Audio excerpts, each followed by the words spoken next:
आज के इस आधुनिक जीवन में ना एक बहुत ही अजीब सा विरोधाभास देखने को मिलता है। मतलब हम मानव इतिहास के सबसे आरामदायक दौर में जी रहे हैं, है ना? जी बिल्कुल, सुख सुविधाएं तो आज के समय में बहुत हैं। हाँ, लेकिन अगर मानसिक रूप से देखें तो शायद हम सबसे ज्यादा थके हुए हैं।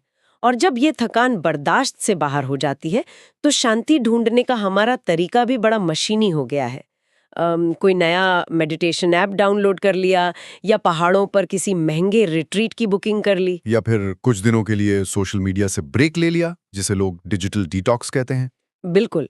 मतलब हम शांति को ना एक ऐसे सॉफ्टवेयर अपडेट की तरह देखते हैं जिसे बस बाहर से इंस्टॉल किया जा सकता है। हमें लगता है कि बाहरी दुनिया का शोर किसी तरह बंद हो जाए तो भीतर अपने आप सन्नाटा छा जाएगा। मैं सही कह रही हूँ ना? आप बिल्कुल सही कह रही हैं। और सच कहूं तो यही हमारी सबसे बड़ी भूल है।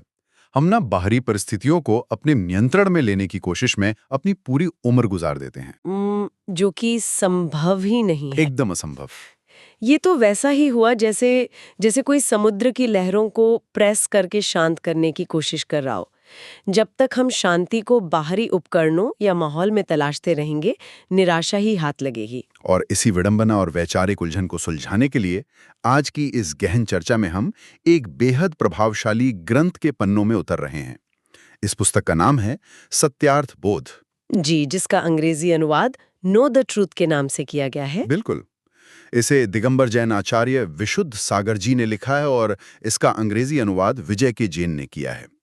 यहाँ मैं अपने श्रोताओं के लिए ये स्पष्ट करना चाहूंगी कि हमारी इस चर्चा का मकसद किसी धार्मिक विचारधारा या कर्मकांड का प्रचार करना बिल्कुल नहीं है। हाँ, ये स्पष्ट करना बहुत जरूरी है। हमारा मिशन बस ये समझना है कि सहज जीवन या जिसे इन्नेट लाइफ कहते हैं, उसका वो कौन सा रहस्य है जो इस प्राचीन ज्ञान में छिपा है और इसे आज के तनावग्रस्त जीवन के संदर्भ में कैसे डिकोड किया जाए। दार्शनिक सिद्धांतों को खोलकर सामने रखती है, जिनके बिना इंसान हमेशा किसी न किसी बाहरी चीज का गुलाम बना रहता है। इसमें अहिंसा, कर्म और धर्म जैसे शब्दों को उन रूढ़िवादी ढांचों से बाहर निकाला गया है जिनमें हम आमतौर पर इन्हें देखते हैं। तो आइए सबसे पहले उसी सिद्धांत से शुरू करते हैं जो शायद दुनिया में सबसे ज्यादा इस्तेमाल होता है लेकिन सबसे कम समझा जाता है, अहिंसा। हम्म, जब भी हम अहिंसा सुनते हैं तो दिमाग में बस एक ही परिभाषा आती है, कि किसी को शारीरिक रूप से चोट न पहुंचाना। है ना? हाँ। हाँ, या किसी जीव की हत्या ना करना। हम्म, बस इतना ही सोचते हैं हम। पर वो तो अहिंसा का केवल एक बहुत ही सतही या बाहरी आवरण है। इसे पुस्तक में द्रव्य अहिंसा कहा गया है। अच्छा। असली क्रांति तो भाव अहिंसा में। भाव अहिंसा ये द्रव्य हिंसा से कैसे अलग है? ग्रंथ बहुत स्पष्ट शब्दों में कहता है कि मान लीजिए कोई इंसान शारीरिक रूप से किसी को कोई नुकसान नहीं पहुंचा रहा है, यहां तक कि वो चलते हुए चींटी को भी बचाकर चल रहा है। ठीक है। लेकिन अगर उसके मन में दूसरों के प्रति ईर्ष्या, क्रोध या नुकसान पहुंचाने के विचार लगातार चल रहे हैं, तो वो व्यक्ति हिंसक ही है। बाप रे, तो बहुत ही कड़ा पैमाना है। बिल्कुल। जब तक भीतर कषायें यानी क्रोध, मान, माया और लोभ सक्रिय हैं, तब तक असली अहिंसा जन्म ले ही नहीं सकती। ये एक बहुत ही गहरा मनोवैज्ञानिक सच है। हम अक्सर दुनिया के सामने अपने व्यवहार को तो पॉलिश कर लेते हैं लेकिन हमारे विचार वैसे ही हिंसक रहते हैं। और इसी बात को समझाने के लिए ना आचार्य जी ने पुस्तक में एक बहुत ही शानदार रूपक यानी एक मेटाफर का इस्तेमाल किया है। जी, बलि प्रथाओं वाला रूपक। हाँ, उन्होंने प्राचीन काल की बलि प्रथाओं जैसे अश्वमेध, गोमेध और नरमेध के असली और गहरे अर्थ सामने रखे हैं, जिसने मुझे सच में सोचने पर मजबूर कर दिया। इतिहास में तो इन शब्दों का शाब्दिक अर्थ निकालकर बहुत भ्रम फैलाया गया है। मतलब जानवरों या इंसानों की बलि से इसे जोड़ दिया गया। बिल्कुल, लेकिन आचार्य जी ने इनकी जो आध्यात्मिक व्याख्या की है वो आंखें खोलने वाली है। उन्होंने स्पष्ट किया है कि नरमेध का मतलब किसी इंसान की बलि देना या उसे काटना नहीं है। तो फिर उनके अनुसार नरमीद क्या है? इसका असली अर्थ है इंसान के भीतर जो आसुरी प्रवृत्तियां या दानवी विचार पनप रहे हैं उनका खात्मा करना। मतलब अपनी इंसानियत को बचाकर रखना और अपने ही भीतर के राक्षस की बलि देना, ये असली नरमेध है। क्या बात है। और इसी तरह गोमेद को भी बहुत सुंदरता से समझाया गया है। गो शब्द का एक अर्थ गमन करना या चलना भी होता है। अच्छा, ये मुझे नहीं पता था। जी, तो जो हमारी इंद्रियां या हमारा मन लगातार पाप की तरफ या गलत दिशा में गमन कर रहा है ना, उस बहाव को रोकना ही असली गोमेद है। वाह। और इसके बाद जो अश्वमेध की व्याख्या है वो तो क्या ही कमाल है। अश्वमेध का मतलब किसी घोड़े की बलि चढ़ाना नहीं है, हमारा मन ही वो घोड़ा है। जो बेहद चंचल है, बेलगाम है और हर दिशा में बेतहाशा भाग रहा है। एकदम सही। उस बेकाबू मन रूपी घोड़े पर नियंत्रण पाना, उसे एकाग्र करना ही वास्तविक अश्वमेध है। इसे अगर आज की भाषा में एक एनालॉजी के जरिए समझे ना, तो ये हमारे कंप्यूटर या स्मार्टफोन के सिस्टम की तरह है। वो कैसे? थोड़ा विस्तार से बताइए। मान लीजिए बाहर से कोई व्यक्ति बहुत शांत दिख रहा है, उसने किसी को कोई अपशब्द नहीं कहे, लेकिन उसके दिमाग में लगातार हिंसक या क्रोधी विचार चल रहे हैं। ये बिल्कुल उन बैकग्राउंड एप्स या एक छिपे हुए ट्रोजन वायरस की तरह है। आहा, समझ गया। मतलब वायरस अंदर ही अंदर काम कर रहा है। बिल्कुल। हो सकता है उस वायरस ने अभी तक कोई फाइल डिलीट ना की हो, यानी बाहर कोई हिंसा ना हुई हो, लेकिन वो वायरस बैकग्राउंड में लगातार सिस्टम की रैम खा रहा है, प्रोसेसर को थका रहा है और बैटरी खत्म कर रहा है। बहुत ही सटीक एनालॉजी है ये। है ना? हमारे भीतर के नकारात्मक विचार भी हमारी भाव अहिंसा को नष्ट करके हमारी सारी मानसिक ऊर्जा को ऐसे ही सोख लेते हैं। और जब सिस्टम अंदर से ओवरलोड होता है तो वो क्रैश भी होता है। इसीलिए पुस्तक में कहा गया है कि श्रेष्ठ व्यक्ति वही है जो स्वयं पर और दूसरों पर समान रूप से दया भाव रखता है। यानी भाव अहिंसा सिर्फ दूसरों के लिए नहीं, खुद के लिए भी है। बिल्कुल। जब हम भाव अहिंसा का पालन करते हैं तो हम सिर्फ दूसरों को सुरक्षित नहीं कर रहे होते हैं, बल्कि हम अपने खुद के मानसिक सिस्टम को उस वायरस से बचा रहे होते हैं। और यही सत्य का भी आधार है।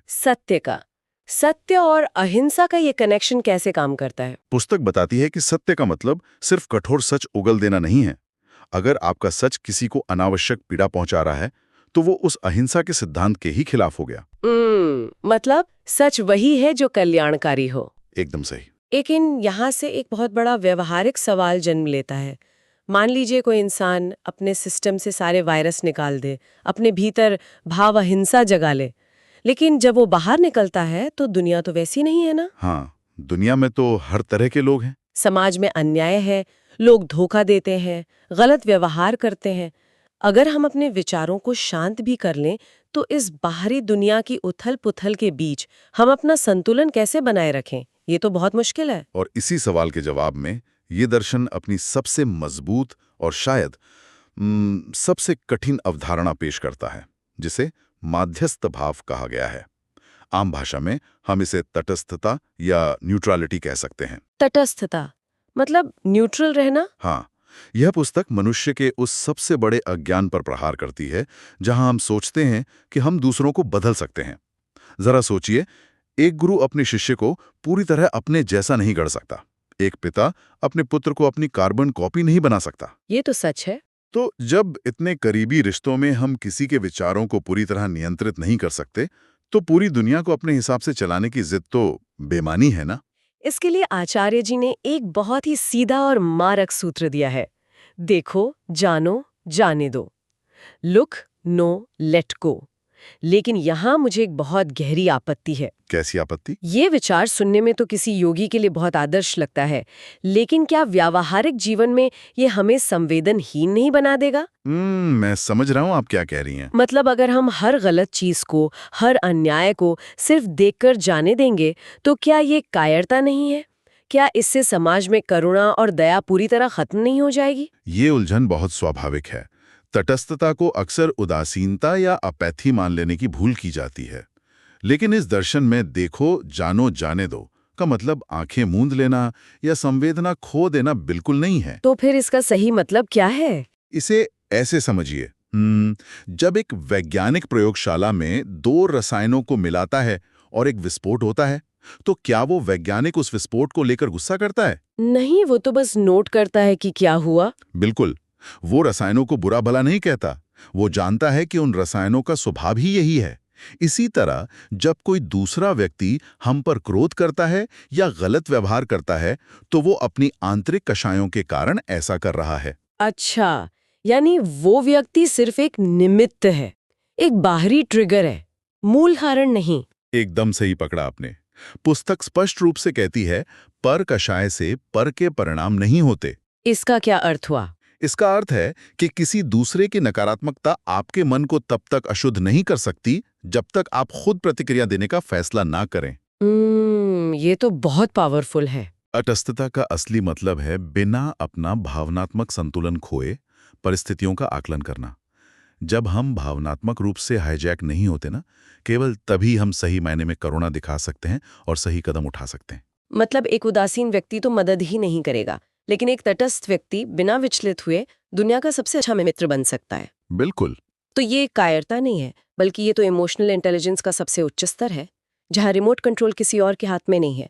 लेकिन अगर हम दूसरों को नियंत्रित नहीं कर रहे और न ही दूसरे हमें नियंत्रित कर रहे हैं, तो फिर इस जीवन की स्क्रिप्ट कौन लिख रहा है? ये एक बहुत ही गहरा सवाल है। हमारे जीवन में जो सुख आ रहे हैं, जो दुख आ रहे हैं, सफलताएं या विफलताएं मिल रहे हैं, उनका फैसला आखिर कौन कर रहा है? यहाँ आकर ये चर्चा उस सिद्धांत पर पहुंचती है जिसने भारतीय दर्शन की नींव रखी है, कर्म का सिद्धांत। लेकिन सत्यार्थ बोध इस पर जो दावा करती है वो बहुत ही बेबाक है। बेबाक कैसे? इसमें क्या अलग कहा गया है? इसमें स्पष्ट रूप से कहा गया है कि कोई भी बाहरी सत्ता, चाहे उसे ईश्वर कहें, ब्रह्मा कहें या परमात्मा, वो किसी इंसान को सुख या दुख बांटने नहीं आती। हमारे सुख दुख का एकमात्र कारण हमारे स्वयं के द्वारा किए गए कर्म हैं। यानी सब कुछ हमारे ही हाथ में है। जी। पुस्तक का एक बहुत ही सुंदर वाक्य है, परकृत कर्म पर के ही होते हैं। मतलब दूसरों के कर्म उनके हैं, उनका फल आपको नहीं मिल सकता, और आपके कर्मों का फल किसी और को नहीं। ये विचार बहुत ही सशक्त है, लेकिन साथ ही थोड़ा डराने वाला भी है। डराने वाला क्यों? अगर इसे उसी कार वाली एनालॉजी से जोड़ें, तो ये ऐसा है जैसे हम जीवन रूपी कार चला रहे हैं। हम खुद अपनी कार को एक गलत दिशा में ले जाते हैं, किसी खाई में गिरा देते हैं, और फिर बाहर निकलकर मौसम को, खराब सड़क को या आसमान की तरफ देखकर किस्मत को दोष देते हैं। हाँ, हम हमेशा एक कॉस्मिक बलि का बकला ढूंढते हैं। बिल्कुल। लेकिन ये दर्शन कह रहा है कि स्टीयरिंग हमेशा से हमारे ही हाथ में था और है, पर यहाँ एक और मनोवैज्ञानिक समस्या खड़ी होती है। कैसी समस्या? अगर कोई व्यक्ति ये गहराई से मान ले कि उसके जीवन की हर बीमारी, हर विफलता, हर दुख के लिए 100% वो खुद जिम्मेदार है, तो क्या वो इंसान एक गहरे अपराध बोध या जिसे गिल्ट कहते हैं, उससे नहीं भर जाएगा? ये डर तभी तक रहता है जब तक हम कर्म सिद्धांत को आधी अधूरी तरह से समझते हैं। तो पूरी समझ क्या है? क्या ये विचार उसे डिप्रेशन में नहीं धकेल देगा? बिल्कुल नहीं। असल में ये विचार गिल्ट नहीं, बल्कि इंसान को परम स्वतंत्रता देता है। हाँ। जरा गहराई से विचार करें। अगर आपके दुख का कारण कोई दूसरा व्यक्ति या कोई बाहरी शक्ति है, तो आप तो आजीवन गुलाम होगे ना। हाँ, क्योंकि तब मैं चाहकर भी कुछ नहीं कर सकती। बिल्कुल, क्योंकि तब आपके दुख का अंत भी उसी बाहरी शक्ति की इच्छा पर निर्भर करेगा। लेकिन जब आप ये स्वीकार करते हैं कि मैं ही अपने कर्मों का करता हूं, तो इसका सीधा सा अर्थ ये भी है कि मैं ही इन कर्मों को सुधारने की शक्ति रखता हूं। ये नजरिया वाकई सब कुछ पलट देता है। मतलब जो बीमारी मैंने खुद पैदा की है, उसकी चाबी भी सिर्फ और सिर्फ मेरे पास है। मैं विक्टिम नहीं हूं। और यही पुण्य और पाप का विज्ञान है। आमतौर पर हम पुण्य पाप को ना स्वर्ग नरक के बैंक अकाउंट की तरह देखते हैं। हाँ, कि इतने अच्छे काम किए हो तो स्वर्ग मिलेगा। लेकिन यहाँ इन्हें आत्मा की अवस्थाओं के रूप में समझाया गया है।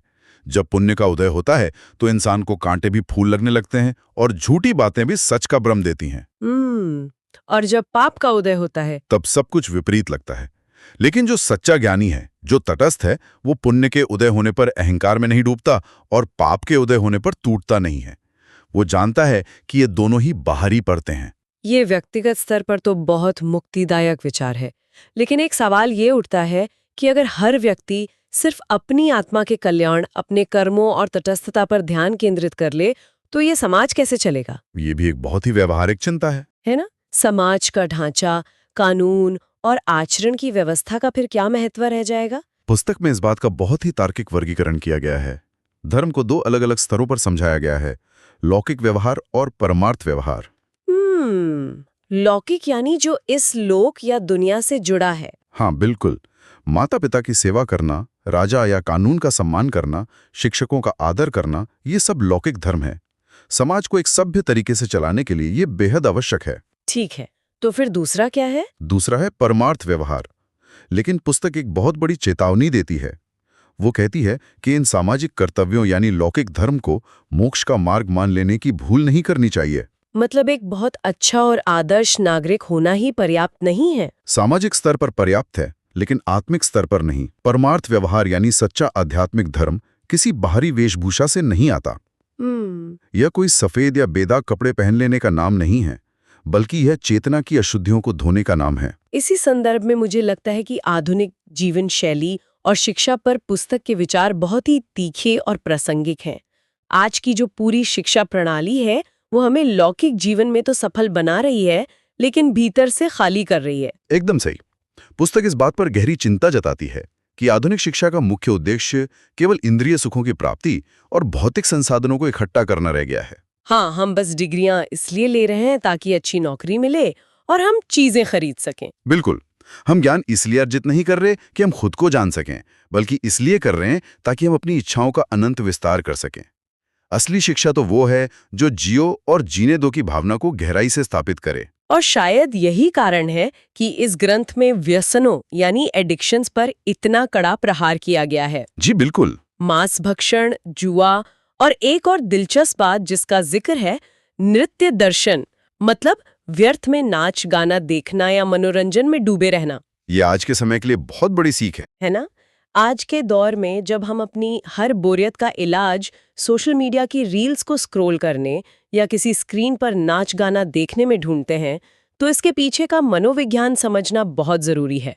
ये लगातार एक डोपामाइन हिट लेने की कोशिश है। एकदम सही शब्द इस्तेमाल किया आपने, डोपामीन हिट। हम अपने भीतर के सन्नाटे से इतना डरते हैं कि हमें खुद को सुन करने के लिए लगातार बाहरी शोर और मनोरंजन चाहिए। आचार्य जी यही बात समझाते हैं। मनुष्य का शरीर, जिसे ग्रंथों में देवताओं के लिए भी दुर्लभ बताया गया है, वो केवल इंद्रियों को तुष्ट करने और व्यर्थ के मनोरंजन में बर्बाद करने के लिए नहीं मिला है। ये आत्मा के विकास का इकलौता अवसर है। जो लोग जुए या मांस भक्षण जैसे व्यसनों में लिप्त हैं, वो अपनी चेतना को इतना जड़ बना लेते हैं कि वे कभी सहज जीवन का अनुभव कर ही नहीं पाते। इस पूरी चर्चा का जो सबसे सुंदर पहलू उभर कर आता है, वो है हमारी असली पहचान का मुद्दा। आज दुनिया में इतने विवाद हैं, युद्ध हैं, सिर्फ इसलिए क्योंकि हम अपनी पहचान अपनी जाति, अपने धर्म, अपने कुल या अपनी वेशभूषा से बनाते हैं। हाँ, हम इन बाहरी लेबल्स में उलझ गए हैं। लेकिन सत्यार्थ बोध इंसान को इन सारी परतों से आजाद कर देता है। ग्रंथ के अनुसार हमारी एकमात्र पहचान हमारा चेतन तत्व है। मतलब हम सब मूल रूप से सोल सब्सटेंस यानी आत्मा है। बिल्कुल। ये जाति, ये कुल, ये शरीर सब कलमों की व्यवस्था है, हमारा असली स्वरूप नहीं। जब ये समझ विकसित हो जाती है कि मेरे सामने खड़ा व्यक्ति भी मूल रूप से वही चैतन्य है जो मैं हूं, तो न कोई ईर्ष्या बचती है, न कोई अहंकार। सारी असमानताएं अपने आप गिर जाती हैं और केवल माध्यस्थ भाव शेष रहता है। तो अगर हम इस पूरी वैचारिक यात्रा को समेटने की कोशिश करें, तो सत्यार्थ बोध ने हमें उस शांति की चेकलिस्ट से निकालकर एक बहुत ही गहरी वास्तविकता के सामने खड़ा कर दिया है। जी। सच्ची शांति बाहर की दुनिया को कंट्रोल करने में नहीं, बल्कि अपने भीतर की कषायों को शांत करके भाव अहिंसा स्थापित करने में है। असली ताकत दुनिया से लड़ने में नहीं, बल्कि परिस्थितियों के प्रति तटस्थ रहने में है। और सबसे बड़ी बात, हमारे सुख दुख के लिए कोई और नहीं, सिर्फ हम जिम्मेदार हैं। ये ग्रंथ हमें याद दिलाता है कि जीवन का असली रिमोट कंट्रोल हमारे ही चेतन तत्व में छिपा है। ये पूरी चर्चा हमें एक ऐसे मुकाम पर लाकर छोड़ती है जहां से दुनिया देखने का नजरिया हमेशा के लिए बदल सकता है। इस पुस्तक के अनुसार आत्मा का असली और मूल स्वभाव सिर्फ ज्ञाता दृष्टा होना है। यानी सिर्फ जानने और देखने वाला? हाँ, इसका अर्थ है केवल जानना और देखना। किसी चीज में उलझना या कुछ करना उसका मूल स्वभाव है ही नहीं। अब बस एक पल के लिए श्रोताओं इस विचार की गहराई में उतरकर देखिए। हम हर दिन अपने ऑफिस के तनाव, रिश्तों की उलझनों और भविष्य की चिंताओं का बोझ इस तरह उठाते हैं मानो हम ही इस पूरी दुनिया के कर्ता धर्ता हैं। बिल्कुल। लेकिन क्या हो अगर कल सुबह उठकर ये एहसास भीतर गहराई तक उतर जाए कि हम वास्तव में कर्ता या डूअर हैं ही नहीं, हम तो बस इस जीवन के रंगमंच पर हो रही घटनाओं के मात्र देखने वाले हैं। जो भी हो रहा है उसे सिर्फ जानना और देखना ही हमारा काम है। क्या गहरा विचार है। अगर ये एक विचार भी भीतर जड़ जमा ले तो कल सुबह की उन तमाम चिंताओं का वजन कितना कम हो जाएगा। जरा सोचिए। इसी गहरे और मुक्त कर देने वाले विचार के साथ ही आज की ये गहन चर्चा यहीं विश्राम लेती है।